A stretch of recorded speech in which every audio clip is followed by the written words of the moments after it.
निर्जला एकादशी व्रत तुलेश वृजलेश का है सनातन परंपरा में प्रत्येक मास के कृष्ण पक्ष और शुक्ल पक्ष में पड़ने वाली एकादशी को भगवान विष्णु की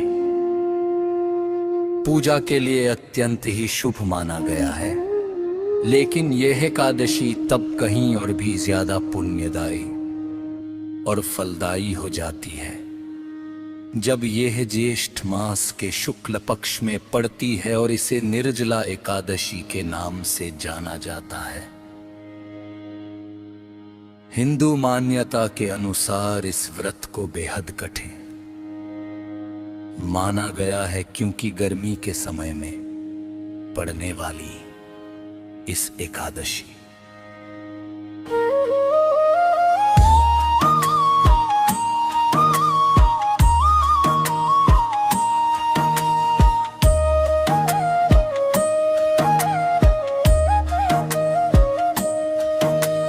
रेनौद श्री हरि की कृपा पाने के लिए निर्जल व्रत रखते हैं। आइए निर्जला एकादशी, जिसे भीमसेनी एकादशी भी कहा जाता है,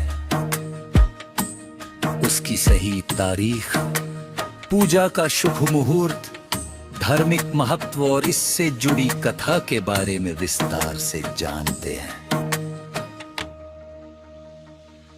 कब रखा जाएगा निर्जला एकादशी का व्रत?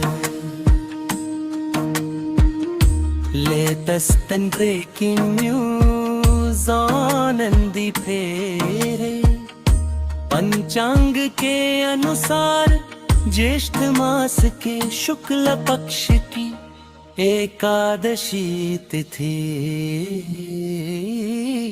जिसे निर्जला एकादशी के नाम से जाना है।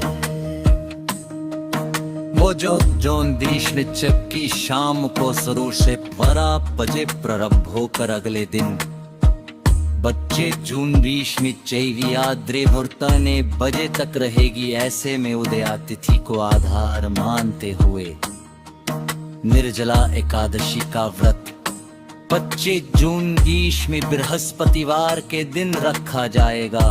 निर्जला एकादशी व्रत का पारण इसके अगले दिन यानी 25 जून ईस्वी चैव शुक्रवार को अरात।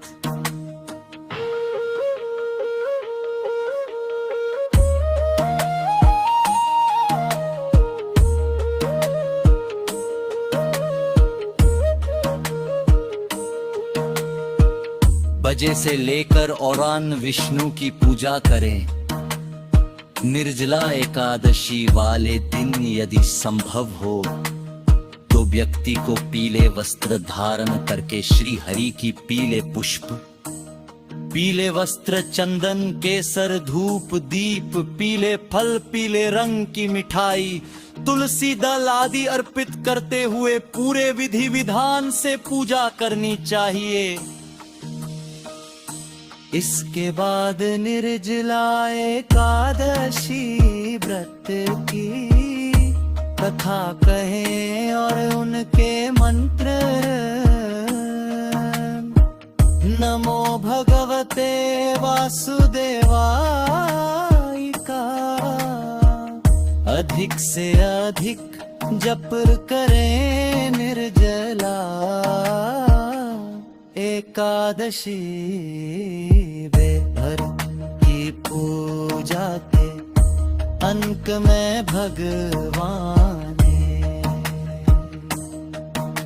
लक्ष्मी नारायण की आरती जरूर करें। निर्जला एकादशी व्रत का पुण्य फल पाने के लिए इस दिन पानी से भरा कलश, मौसमी फल, पंखा, वस्त्र एवं धन आदि का दान करना चाहिए तथा अगले दिन शुभ मुहूर्त में इस व्रत का पारण करने के बाद ही अन्न ग्रहण करना चाहिए। सनातन परंपरा में जिस निर्जला एकादशी को सबसे ज्यादा पुण्यदायी माना गया है उसे भीमसेनी एकादशी कहने के पीछे महाभारत की कथा जुड़ी हुई है। मान्यता है कि महाभारत काल में 5 पांडवों में भीम मात्र एक ऐसे महाबली थे जिन्हें भूख बहुत लगती थी। वे कभी भी अपनी भूख को बर्दाश्त नहीं कर पाते थे। ऐसे में उनके लिए किसी देवी या देवता के लिए व्रत रखना बहुत मुश्किल काम था।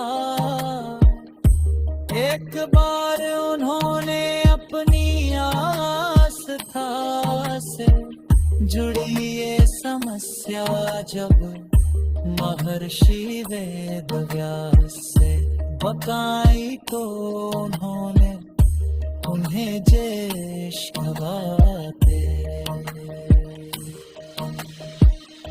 शुक्ल पक्ष में पड़ने वाली निर्जला एकादशी का व्रत रखने की सलाह दिया। जब भीम को पता चला कि सिर्फ निर्जला एकादशी व्रत को करने मात्र से ही उन्हें साल की देती थी